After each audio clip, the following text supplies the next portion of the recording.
Hello friends, welcome to fast mind law academy. मैं हूं doctor Sarfaraz और आज की इस सेशन के अंतर्गत एक हॉट टॉपिक, एक ऐसा टॉपिक जिसे कि आपको कदम कदम पर स्टेप टू स्टेप आपको एक ज़रूरत होती है, एक आवश्यकता होती है, नीड होती है। आप देखेंगे कि आपकी अरेस्टिंग हो जाती है या किसी आपके रिलेटिव को अरेस्ट कर लिया जाता है, गिरफ्तार कर लिया जाता है और आपको बेल करानी है। बेल कराने का एक पोर्शन, जमानत कराने का एक पोर्शन, वो आपके सामने नॉर्मली हर एक व्यक्ति, आप गांव में रहते हैं, आप शहर में रहते हैं, आप कहीं भी रहते हैं तो ये समस्या आपके सामने आती है। कई बार आप कोई ऑफेंस जो है वो कर देते हैं, कोई बाय मिस्टेक कोई ऑफेंस हो सकता है या किसी रिलेटिव ने कोई ऑफेंस कर दिया हो और उसमें अरेस्टिंग हो जाती है। कई बार ऐसा भी हो सकता है कि नहीं भी ऑफेंस हुआ हो लेकिन वो पॉलिटिकल इशू की वजह से या किसी एनी अदर जो है कोई जो है दुश्मनी है, कोई एनिमी है, कोई जो है इस तरह का जो है कोई खानदानी कोई लड़ाई है, किसी इस वजह से भी जो है आपका नाम जो है वो किसी जो है एफआईआर के रूप में जो है दर्ज हो सकता है या जो है आपके ऊपर कोई अपराध कारित करने का कोई आरोप लगाया जा सकता है। तो कई सारे ऑप्शंस आपको दिखाई पड़ते हैं। ऐसा दिखाई पड़ता है कि भाई जो है वो अरेस्ट कर लिया गया, आपके पास फोन आता है, भाई अब बेल करानी है, कैसे बेल होगी, कैसे जमानत कराएं, कहां कराएं बेल। तो अलग अलग जो है जब आप किसी जो है वो एडवोकेट्स के पास जाते हैं, वकील के पास जाते हैं और वकील साहब जो है इस बात को देख के बताते हैं कि मैं इसकी बेल करा दूंगा, ये इसकी बेल नहीं कराऊंगा। अब कई बार वकील साहब कहते हैं कि मैं इसकी बेल हर हालत में करा दूंगा, कई बार वो कहते हैं कि मैं कोर्ट से बाहर जमानत करा दूंगा, कई बार कहते हैं कि देखिए अरेस्टिंग हो गई है, जेल में रहना पड़ेगा, कुछ दिन के बाद में बेल करा दूंगा। कई बार वो कहते हैं कि देखिए यहां पर बेल इस कोर्ट से होगी, इससे जो है रिजेक्ट हो जाएगी, ऊपर के कोर्ट में जाएगी, वहां से बेल कराएंगे। तो ये जो पूरा पोर्शन है कि आप अगर कोई ऑफेंस जो है, आप एक्यूज्ड हैं किसी ऑफेंस के या आप सस्पेक्टेड हैं और पुलिस के द्वारा आपको विदाउट वारंट अरेस्ट कर लिया जाता है या डिटेन कर लिया जाता है या आप कोर्ट में अपीयर होते हैं या ब्रॉड किया जाता है, आपको लाया जाता है कोर्ट के समक्ष, तो क्या आप बेल ले सकते हैं? क्या बेल का राइट आपका एज ए राइट आप बेल ले सकते हैं? आप अधिकार स्वरूप बेल की डिमांड कर सकते हैं या आपको बेल नहीं दी जाएगी? क्या जिन मामलों में जो नॉन बेलेबल ऑफेंस है, क्या उन्हें बेल देने से डिनाई कर सकता है कोर्ट? किन मामलों में कोर्ट बाउंड है कि उसे बेल देनी चाहिए? कौन से मैटर हैं कि उनमें वो बेल नहीं देगा? और बेल जो है किस कंडीशन पर ली जाती है? क्या कोई स्टेज है? जैसे कि हर एक चीज का एक स्टेज है। जब आप जो है क्रिमिनल मैटर्स देखते हैं तो वहां पर आप एज एन एडवोकेट या आज जो है वो एक जो कॉम्पिटिटिव एग्जाम की तैयारी करते हैं, आप एपीओ की तैयारी कर रहे हैं, आप पीसीएसजे की तैयारी कर रहे हैं, आप एचजेएस की तैयारी कर रहे हैं, तो वहां पर आप देखते हैं कि अलग अलग स्टेज बनी हुई है।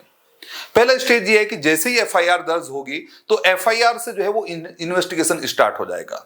इसका मतलब साफ है कि आपके मन में ये बात आ जाएगी कि पुलिस अधिकारी जो है वो एविडेंस को कलेक्ट करेगा, है ना। उसके लिए पुलिस ऑफिसर्स आएंगे, वहां पर जो है जो एक तरह से वहां पर जो एक प्लेस है जहां पर घटना हुई है, घटना के स्थान पर जाएंगे, वहां पर एविडेंस को कलेक्ट करेंगे, पूछताछ करेंगे। वो पूरा पोर्शन जो है वो सारा ये इन्वेस्टिगेशन का पोर्शन है। बीएनएसएस इसे कवर करता है और बीएनएसएस ये कहता है कि सेक्शन नंबर 175 से लगा के 193 तक पूरा जो है पुलिस की जो है इन्वेस्टिगेशन होगा।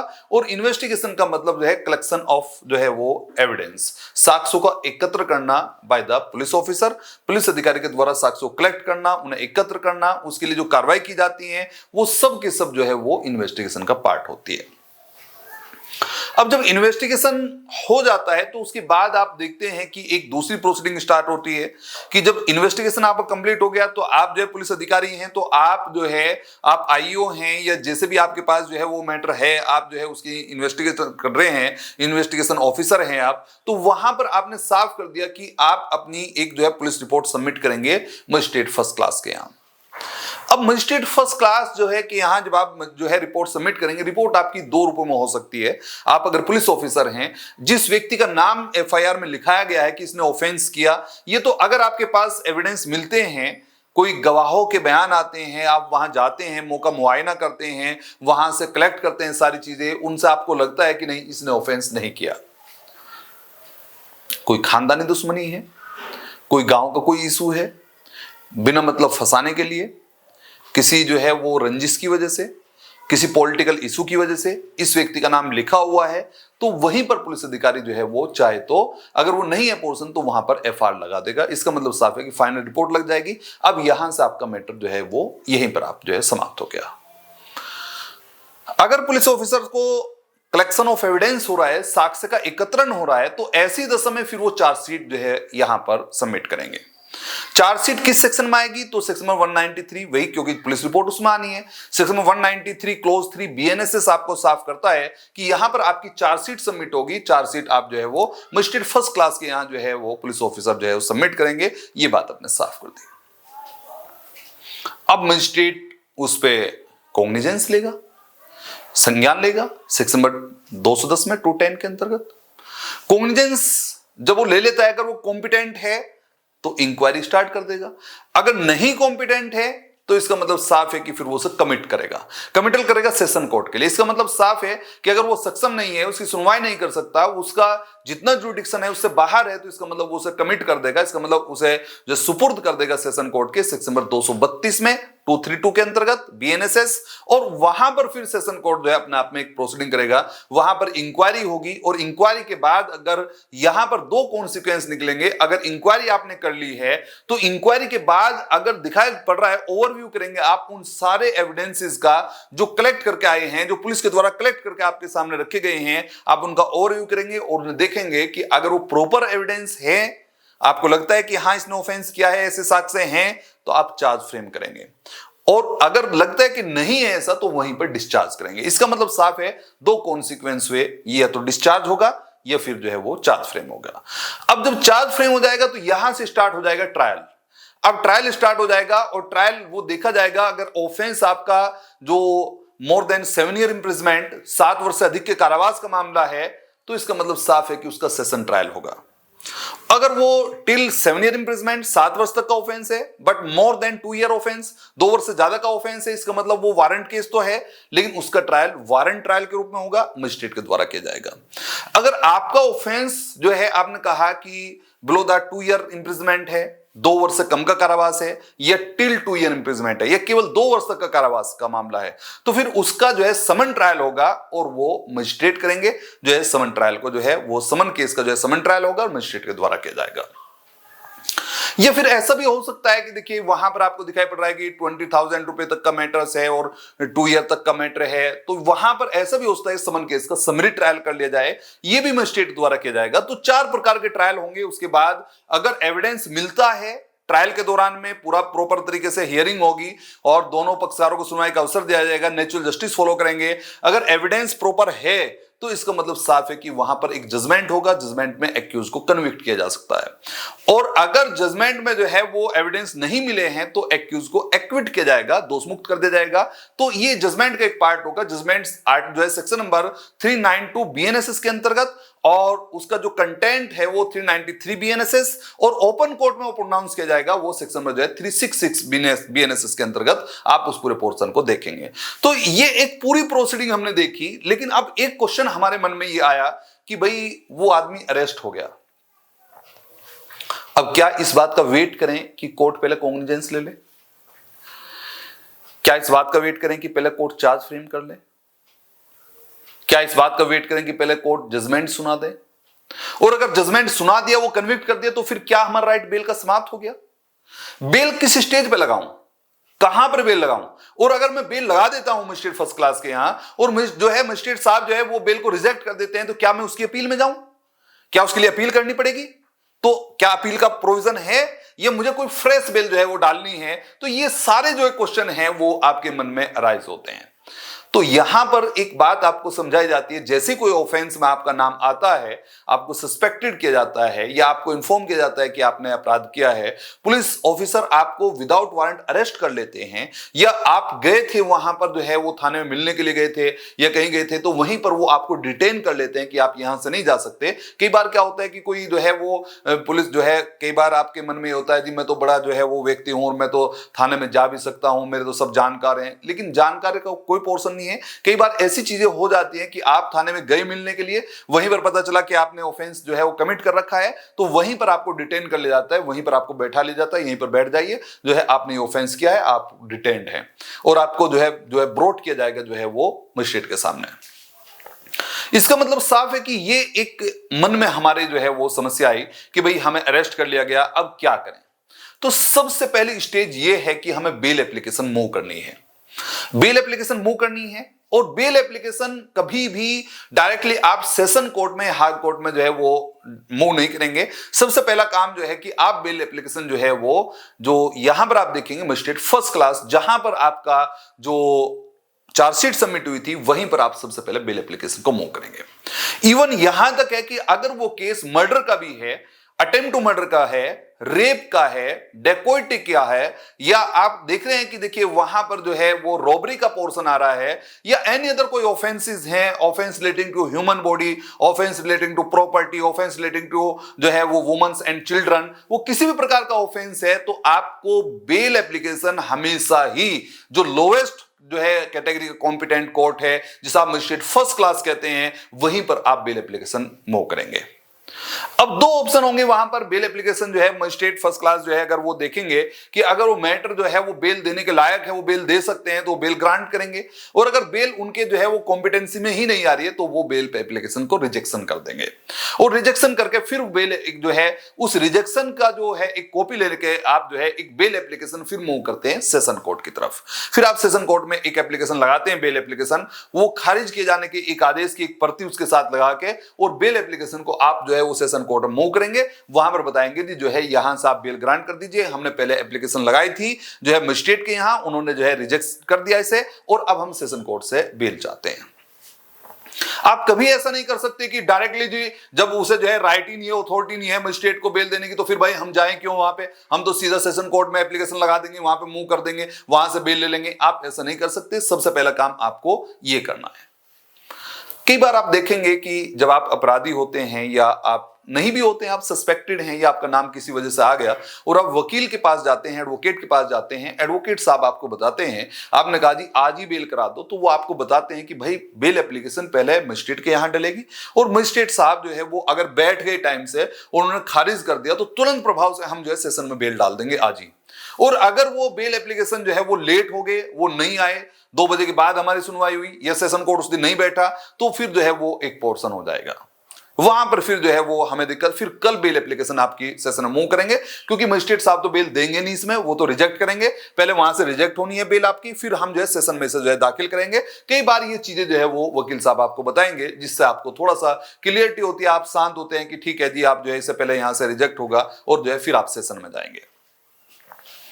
कई बार आप जो है जो सीनियर वकील हैं वो क्या करते हैं कि जब बेल एप्लीकेशन होती है, बेल एप्लीकेशन के साथ जो है वो किसी जूनियर को भेज देते हैं कि आप चले जाओ जो है मजिस्ट्रेट के यहाँ पे जो है, और ये कह देना जी खारिज कर दो हमारी बेल एप्लीकेशन।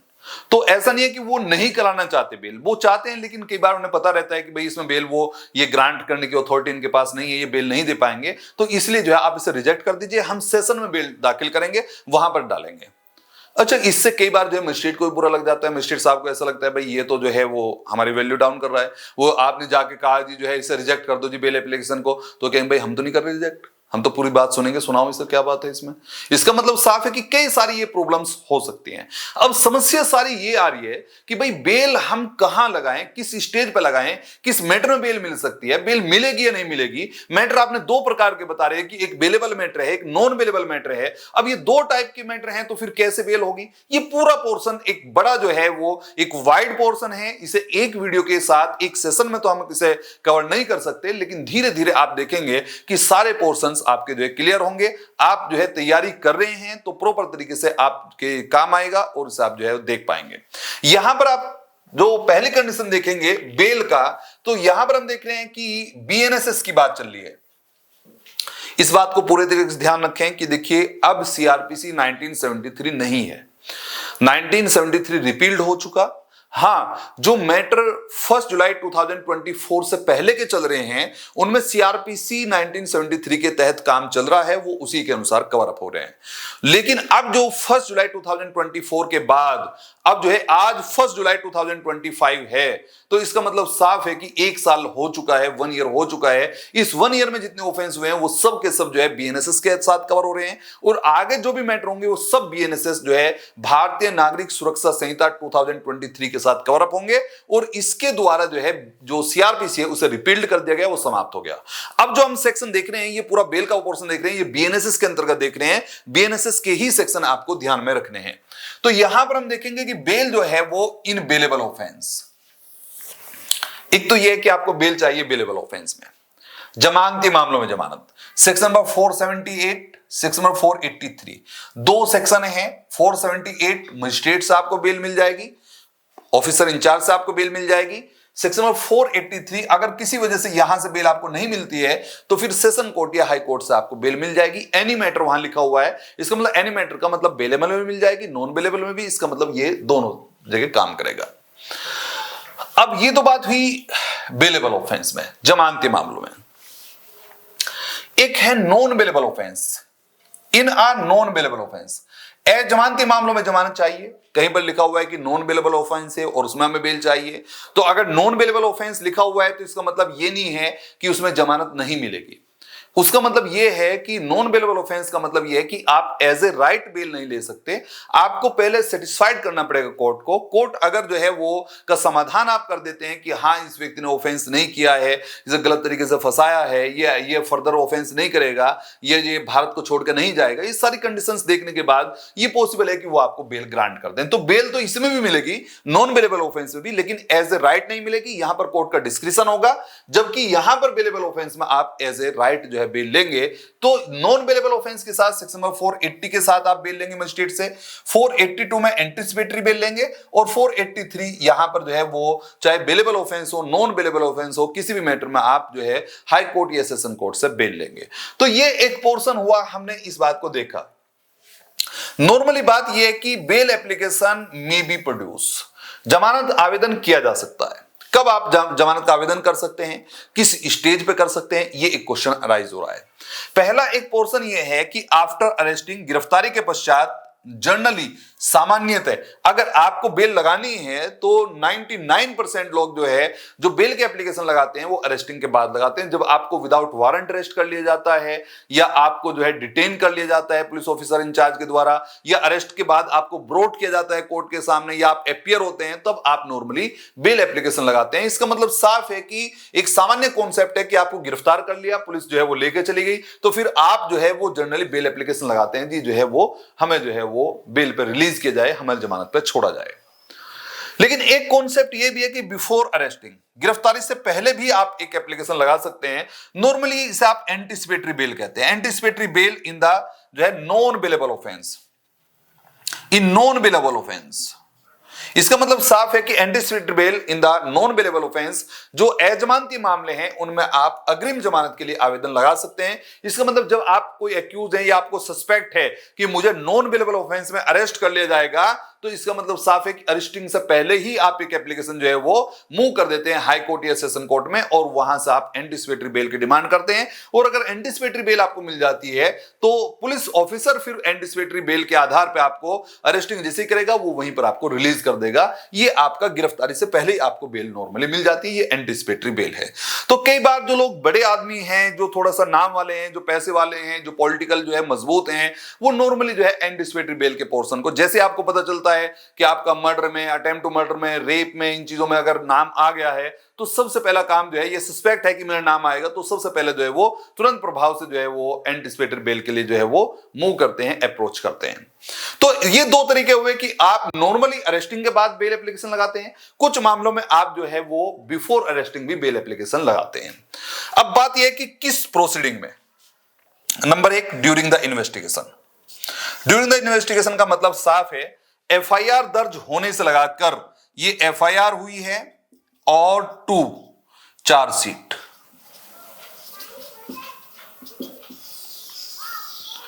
सब जो है ये पूरा पोर्शन इन्वेस्टिगेशन का है।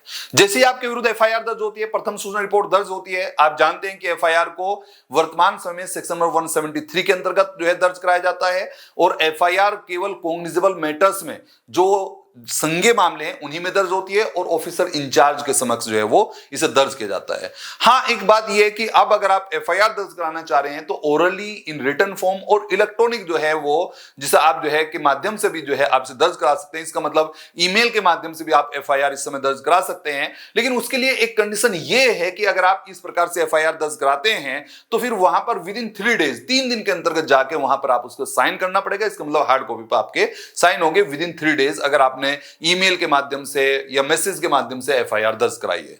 तो कुल मिला के एफआईआर से लगा के और चार्जशीट सबमिट होने तक ये पूरा इन्वेस्टिगेशन का जो है अन्वेषण का क्रम है। इस दौरान में आप बेल एप्लीकेशन मूव कर सकते हैं। बेल एप्लीकेशन जैसे ही आपको जो है विरुद्ध एफआईआर दर्ज होती है, आपको अरेस्ट किया जाता है, तुरंत प्रभाव से आप बेल एप्लीकेशन को मूव करिए। यहां पर आपको कोई ऐसा पोर्शन नहीं है कि नहीं जी सबसे पहली कंडीशन आप जो है बेल एप्लीकेशन को मूव करिए, इसका कोई स्टेज नहीं है। बेल आप जो है 2 दिन बाद, 4 दिन बाद, 10 दिन बाद, चार्जशीट, एक पर्चा कटा है, 2 पर्चा कटा है, पूरी चार्जशीट सबमिट हो गई है, आप बेल एप्लीकेशन मूव कर सकते हैं। यह बात अपने साफ कर दे।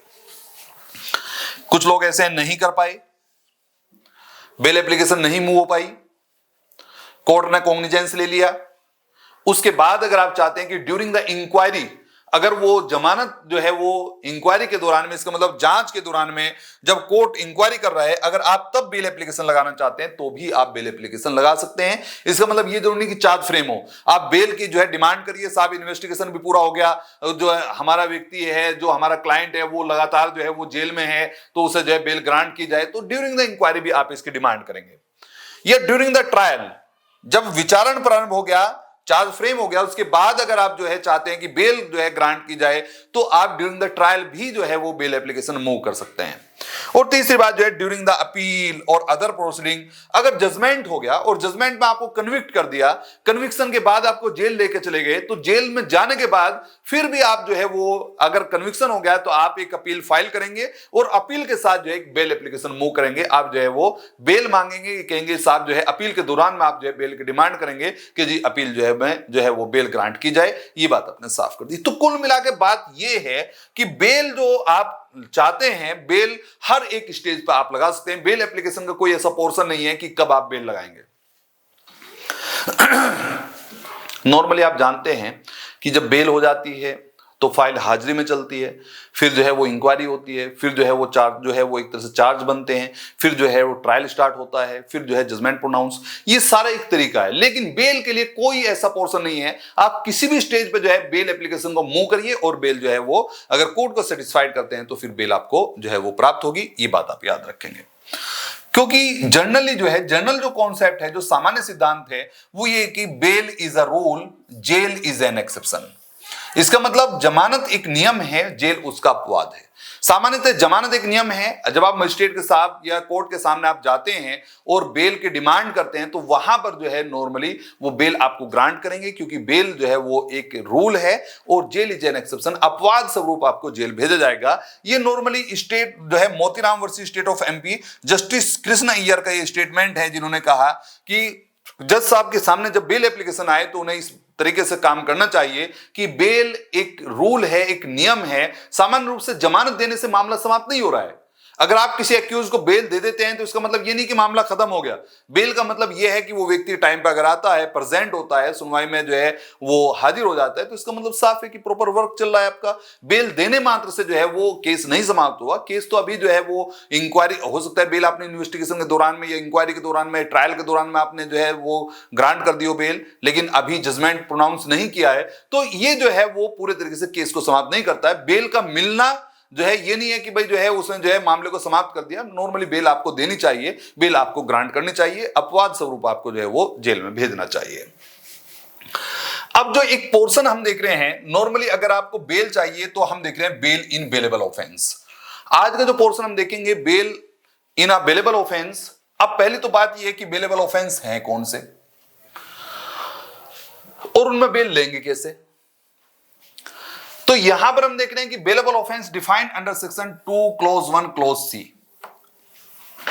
जब आप 2 क्लोज 1 क्लोज सी को देखेंगे तो वहां आपको दिखाई पड़ेगा कि देखिए जो जमानती मामले हैं, bailable offence means that offence which is shown in the first schedule as available. वो मामले, वो अपराध जो प्रथम अनुसूची में जमानती के रूप में दर्शाए गए हैं। दरअसल जो आपका बेर एक्ट है, जो बीएनएसएस का बेर एक्ट है, इसमें पीछे की साइड आप ओपन करेंगे तो वहां पर एक शेड्यूल दी गई है, एक लिस्ट दी गई है, अनुसूची। और उसमें जो है आप उस शेड्यूल के अंतर्गत देखेंगे तो वहां पर टोटल मिला के 6 कॉलम लिखे हुए हैं। क्रमांक लिखा हुआ है, सेक्शन लिखा हुआ है, ऑफेंस का नाम लिखा हुआ है, ट्राइबल बाय लिखा हुआ है, साथ ही साथ जो बेलेबल है या नॉन बेलेबल है ये लिखा हुआ है। तो कुल मिला के जो है 6 कॉलम है, जिसमें से कॉलम नंबर 5 के अंतर्गत लिखा हुआ है कि वो बेलेबल है या नहीं है। अगर आप बेलेबल है तो इसका मतलब साफ है कि आप जो है वो that offence which is shown in the first schedule as bailable, जो प्रथम अनुसूची में जमानती के रूप में दर्शाया गया है, इसका मतलब वो बेलेबल है। और which is made bailable by the time being enforceable law, ये जो तत्सम प्रवर्त विधि के द्वारा जमानती बनाया गया है वो भी यहां पर बेलेबल है। इसका मतलब साफ है कि बेलेबल ऑफेंस का ये नहीं आपको बताया कि ये जो है 2 वर्ष तक का अपराध होगा, वो 4 वर्ष तक का अपराध होगा, वो 3 वर्ष तक का अपराध होगा। तो नॉर्मली ये आपको क्लियर नहीं किया, केवल ये किया कि जो लिस्ट है पीछे जो सूची है उस सूची में देख लीजिए, अगर वहां पर दिखाया गया है कि हाँ ये बेलेबल है तो उसे बेलेबल मानेंगे, या फिर एनी अदर जो टाइम बीइंग एनफोर्सेबल लॉ है अगर वहां पर उसे बेलेबल दर्शाया है तो उसे फिर आप बेलेबल मानेंगे, वहां पर आप उसे एज जो है वो बेलेबल मानते हो, वहां पर बेल एप्लीकेशन आप मूव करेंगे। कई बार आपको मन में लगता है कि भाई बेलेबल ऑफेंस जो है वो 7 वर्ष तक के ऑफेंस में तो नॉर्मली जो है पुलिस के द्वारा नोटिस इशू किए जाते हैं, जारी किए जाते हैं।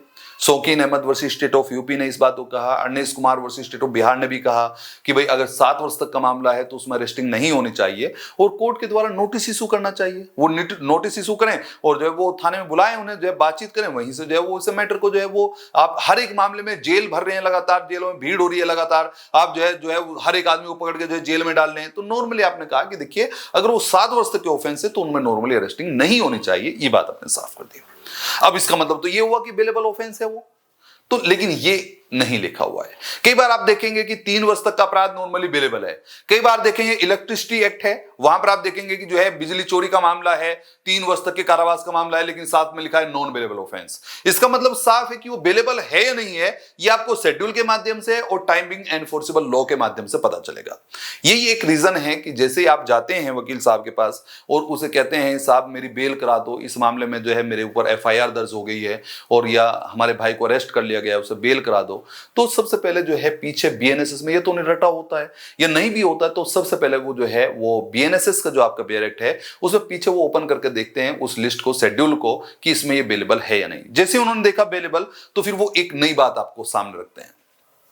एक तरीका, अरे आप जानते नहीं हो मैं कितना बड़ा वकील हूं, इसे हाथों हाथ बेल करा दूंगा, इसकी बेल जो है बाहर से बाहर करा दूंगा, 100% बेल करा दी जाएगी, आप बस पैसे का इंतजाम रखिए, मेरी फीस जो है तैयार रखिए। जो भी फीस है स्टैंडर्ड के हिसाब से जो है वकील साहब ने अपनी जो भी फीस तय कर रखी है वो आपको गारंटी देते हैं, वो आपको सेटिस्फाइड करते हैं कि मैं इसमें हर हालत में बेल कराऊंगा, आपको जाने दूंगा, बाहर से बाहर बेल कराऊंगा। इसका मतलब साफ है कि आप ऐसा दावा क्यों कर रहे हैं, या अगर उसे अरेस्ट कर लिया तो यार तुमने पहले क्यों नहीं बताया था, मुझे 2 दिन पहले क्यों नहीं बताया था, मैं तुरंत बेल करा देता, मैं अब इसकी बेल करा के भेजूंगा। तो ये दावा आप क्यों कर रहे हैं, ऐसा क्या ऐसा करना चाहिए? तो नॉर्मली इसलिए वो कर रहे हैं क्योंकि उन्होंने पीछे शेड्यूल में देख लिया कि वो बेलेबल ऑफेंस है। अगर वो बेलेबल ऑफेंस है इसका मतलब वो एक ऐसा ऑफेंस है जिसमें एज ए राइट बेल आप लेंगे, इसका मतलब अधिकार स्वरूप आप बेल की डिमांड करेंगे। वहां कोर्ट को सेटिस्फाइड नहीं करना है, बस आपको बेल एप्लीकेशन के साथ ये मूव करना है कि साहब ऑफेंस बेलेबल है, फर्स्ट शेड्यूल में आप देख लीजिए ये ऑफेंस है, इस ऑफेंस में ये बेलेबल ऑफेंस है, और जो एक तरह से बेल बॉन्ड या बॉन्ड जिसी भी आप डिमांड करेंगे उससे देने के लिए एक्यूज जो है वो तैयार है, वो लगातार 2 दिन से 4 दिन से अरेस्टिंग में है, छोटे बच्चे हैं, उसे बेल का राइट है, आप बेल ग्रांट करिए। तो इसका मतलब साफ है कि आपको कोर्ट जो है बेल ग्रांट करेगा। इसका मतलब साफ है कि आप डिस्क्रिप्शन का यूज नहीं करेंगे, आप बाउंड है, आपको बेल ग्रांट करनी चाहिए। तो यहां पर जो है आपने सेक्शन 478 के साथ हम देखेंगे कि नॉर्मली ये एज अ राइट बेल आप लेंगे। लेकिन अगर वो इंडिजेंट है, इंडिजेंट का मतलब साफ है कि अरेस्टिंग हो गई, वो अरेस्टिंग से 1 वीक हो गया, 1 सप्ताह, और जो है कोई आप बेल बॉन्ड या बॉन्ड जो है वो सबमिट नहीं कर रहे हैं, आप बेल की एप्लीकेशन नहीं लगा रहे हैं, तो आपको ये माना जाएगा जैसे आप इंडिजेंट हो, गरीब व्यक्ति हो, निर्धन व्यक्ति हो। भाई गिरफ्तारी से हर एक आदमी चाहेगा भाई गिरफ्तार हो गया तो मुझे बेल ग्रांट की जाए, लेकिन आपको 1 सप्ताह हो गया और आप जेल में हैं, आप जो है कोई जो है बेल एप्लीकेशन नहीं लगा रहे, मूव नहीं कर रहे, आप जो है बेल बॉन्ड या जो है बॉन्ड जो है वो प्रोड्यूस नहीं कर रहे, तो ऐसे दशा में आपको इंडिजेंट माना जाएगा और फिर आपको पर्सनल बॉन्ड पर रिलीज करेगा कोर्ट। पर्सनल बॉन्ड पर। इसका मतलब साफ एक विदाउट श्योरिटी आपको एक अंडरटेकिंग ली जाएगी, एक जो है आपने साफ कर दिया वचनबद्धता आपसे ली जाएगी और विदाउट श्योरिटी होगी, कोई जो है प्रतिभू के बिना जो है आपको जो है वो रिलीज किया जाएगा। लेकिन साथ ही साथ आपने साफ कर दिया कि ऐसा भी हो सकता है 478 क्लोज 2 के अंतर्गत कि रिजेक्शन हो जाए, इसमें rejection of bail in the non bailable offence. इसका मतलब साफ इन आ बेलेबल ऑफेंस, इसका मतलब rejection of a bail in a bailable offence, जमानती मामले में जो है बेल का रिजेक्शन हो सकता है, जो है ये 478 क्लोज 2 के साथ हम देखेंगे। वहां पर आपको कहा कि देखिए टाइम का या प्लेस को लेकर कोई कंडीशन इंपोज की गई थी, आपसे कोई अंडरटेकिंग ली गई थी, आपसे कोई बॉन्ड लिया गया था और आप उसे जो है वोलेट कर देते हैं, आप उसे जो है उसके कंट्राडिक्शन में काम करते हैं, आप उसे भंग करते हैं, ब्रीच कर देते हैं और सब्सिक्वेंटली जो है पश्चातवर्ती दशा में जो है आप फिर हाजिर होकर बेल की डिमांड करते हैं, तो फिर वहां पर कोर्ट आपकी बेल को रिजेक्ट कर सकता है। फिर कोर्ट के पास डिस्क्रिप्शन है कि वो आपको बेल दे या नहीं दे। ऐसी दशा में आपका फिर एज ए राइट आप बेल नहीं ले सकते हैं, अगर आप पहले वोलेट कर सकते हैं, कर चुके हैं उस कंडीशन को जो टाइम को लेकर या प्लेस को लेकर आपकी लगी हुई थी। तो ये नॉर्मली जो है 478 में 3 पोर्शन हम देख रहे हैं। एक तो 478 क्लोज 1 है जिसके अंतर्गत हम देखते हैं कि बेल नॉर्मली 478 क्लोज 1 का प्रोविजो है जिसमें इंडिजेंट की बेल है और क्लोज नंबर 2 है जिसमें बेल को रिजेक्ट किया जाएगा। तो कुल मिलाकर अभी तक हमने देखा है 2 क्लोज 1 क्लोज सी के अंतर्गत जो है वो बेल आप जमानती मामलों में जमानत जो है वो जमानती मामले कौन से हैं और जमानती मामलों में जमानत 478 के अंतर्गत आप ले सकते हैं। 478 को थोड़ा देखते हैं। If the accused of bailable offense is arrested or detained without warrant by the officer in charge of police station।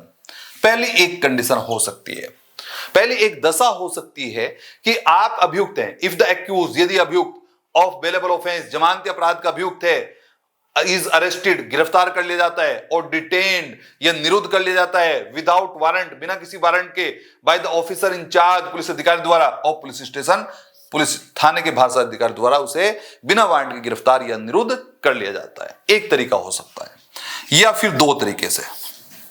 दूसरा क्या है? एपियर और brought before the court. Appear का मतलब वो खुद ही सरेंडर कर देता है, वो खुद कोर्ट में जो है सरेंडर के लिए पहुंच जाता है, तुरंत प्रभाव से उसने देखा पुलिस नहीं है, इधर उधर नहीं है, जो है वो तुरंत प्रभाव से जो है वो सरेंडर कर दिया उसने, ये इसे बोलते हैं एपियर। या फिर और ब्रोड बिफोर द कोर्ट, या फिर जो है पुलिस गिरफ्तार करके उसे लेके आती है ना, पुलिस लेके आती है जो है वो कोर्ट के सामने। इसका मतलब ये तो वो कोर्ट के सामने खुद हाजिर हो जाता है, या फिर पुलिस उसे लेके आती है, जो है पुलिस जो है वो कोर्ट के सामने उसे प्रेजेंट करती है। तो एपियर हो सकता है ब्रोड बिफोर द कोर्ट, न्यायालय के समक्ष वो उपस्थित होता है या उसे लाया जाता है। तब ऑफिसर जो है ड्यूरिंग द कस्टडी, इसका मतलब पुलिस अधिकारी अभिरक्षा के दौरान में, इसका मतलब पुलिस ऑफिसर के पास भी बेल देने की पावर है। जब तक वो व्यक्ति, वो एक्यूज पुलिस की कस्टडी में है, अगर वो ड्यूरिंग द कस्टडी बेल की डिमांड कर रहा है और वो चाहता है बेल लेना, और जो है वो तैयार है बेल बॉन्ड अपना जो है फर्निश करने के लिए या बॉन्ड फर्निश करने के लिए, तो पुलिस ऑफिसर भी वहां से बेल दे सकता है। ऐसे बेलेबल मैटर में ऑफिसर इंचार्ज वहीं से बेल आपको दे सकता है। या फिर दूसरी बात जो है, अगर यहां से बेल आपको नहीं मिलती है तो दूसरा तरीका है, आपने कहा court at any stage of proceeding before it, न्यायालय अपने समक्ष कार्रवाई के किसी भी प्रक्रम में, जब न्यायालय कार्रवाई कर रहा है, कोई भी स्टेज हो, during the investigation, inquiry, trial, कोई भी किसी भी दौरान में जब आप जो है एप्लीकेशन मूव करेंगे, आपने किसी भी प्रक्रम में such person shall be released on bail, ऐसे व्यक्ति को जमानत पर रिहा कर दिया जाएगा, छोड़ दिया जाएगा, if he is prepare to bail, यदि वो जमानत के लिए तैयार है, अगर वो जमानत के लिए बॉन्ड या बेल बॉन्ड फर्निश करने के लिए तैयार है तो उसे जमानत पर छोड़ दिया जाएगा। तो आज का जो पोर्शन है उसमें हमने देखा है कि नॉर्मली अगर आप बेलेबल ऑफेंस में अरेस्ट होते हैं, आपको विदाउट वारंट अरेस्ट किया जाता है या आप जो को डिटेन कर लिया जाता है पुलिस ऑफिसर के द्वारा, तो वहीं पर police officer during the custody आपको बेल ग्रांट कर सकते हैं। या अगर आपको कोर्ट के समक्ष जो है वो ब्रोड किया जाता है या आप अपियर होते हैं, तो court during the any proceeding, किसी भी जो है वो प्रोसीडिंग के दौरान में, at any stage of the proceeding, किसी भी जो है वो कार्रवाई के प्रक्रम में आपको बेल ग्रांट कर सकता है, आपको जो है रिलीज कर सकता है बेल पर, अगर आप इसके लिए प्रिपेयर हैं, आप इसके लिए तैयार हैं। तो आज के पोर्शन में हमने देखा है कि बेल एप्लीकेशन, बेल अगर आप चाहते हैं तो क्या बेलेबल ऑफेंस में, नॉन बेलेबल ऑफेंस में, किस मैटर में आपको मिलेगी, किस क्रम पे आप बेल एप्लीकेशन जो है मूव करेंगे, और साथ ही साथ जो है अगर आप बेलेबल ऑफेंस में बेल चाहते हैं तो सेक्शन 478 बीएनएसएस जो है वो आपको क्या बता रहा है, किस तरीके से आपकी जो है बेल हो सकती है, तीन जो है चीजें कैसे, इंडिजेंट बेल कैसे लेगा, साथ ही साथ आप बेलेबल ऑफेंस में क्या बेल देने से डिनाई किया जा सकता है, या बेलेबल ऑफेंस में जो है एज ए राइट बेल आप कैसे लेंगे, और 478 क्लोज 1 में क्या पुलिस ऑफिसर भी बेल दे सकता है। तो ये पूरा पोर्शन हमने जो है यहां पर देखा 478 तक। तो आज के इस सेशन में यहीं तक देखेंगे, और नेक्स्ट सेशन के लिए आप बने रहिए वीडियो के साथ, शेयर कर दीजिए, अपने जानने वालों को बता दीजिए। कोई भी प्रॉपर तरीके से अगर आप वीडियो देखेंगे तो पूरा कॉन्सेप्ट आपको जो है क्लियर होगा। Thank you.